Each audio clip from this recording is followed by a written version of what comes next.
Hello everyone, Luke here and welcome back to the channel. So in today's video what we're going to be doing is the stained glass effect. And my material of choice is going to be clear acrylic. So let's go take a look at what you're going to need. Okay, so you're going to need your material of choice. And then what I've done is I've printed out this. And this is just basically a template that I can trace. And I think that looks really nice. So you want some acrylic paint. You're going to need black and then you're going to want the colours of your choice. And last but not least, you're going to need some PVA glue. And that's pretty much it. So let's get into it. So the first thing that you're going to do is mix some black acrylic with the PVA glue. And this is going to replicate the lead that's in the stained glass. So I've got my template set up underneath my clear acrylic.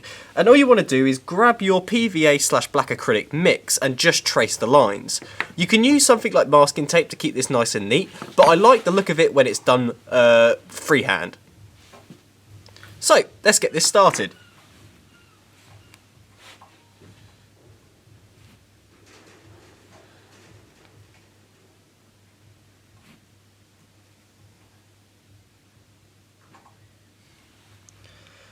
So I'm just going to finish this off and I'll show you what it looks like once it's done.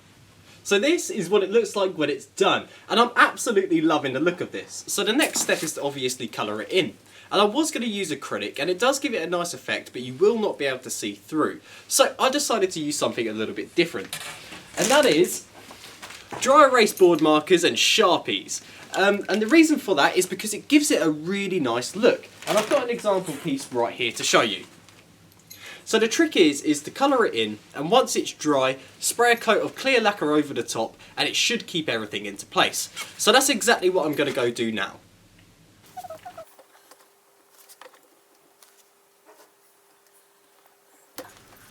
So this is the result. And I was going to colour in these outside bits, but I only had these set of colours available to me.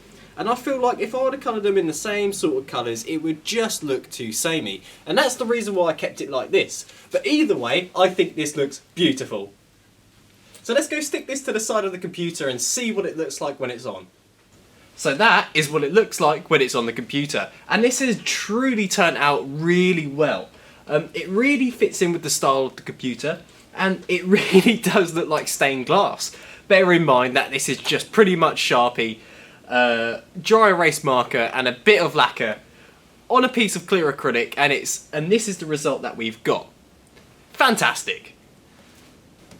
With that being said, that does bring me to the end of the video, and I've really enjoyed doing this, and I enjoy doing videos like this where I can do these little effects with pretty much just household items, depending on where you are, of course. Anyway guys, if you have any questions, don't hesitate to put them in the comments and I'll try my best to answer them all. Anyway guys, I hope you have a great day and I'll see you later.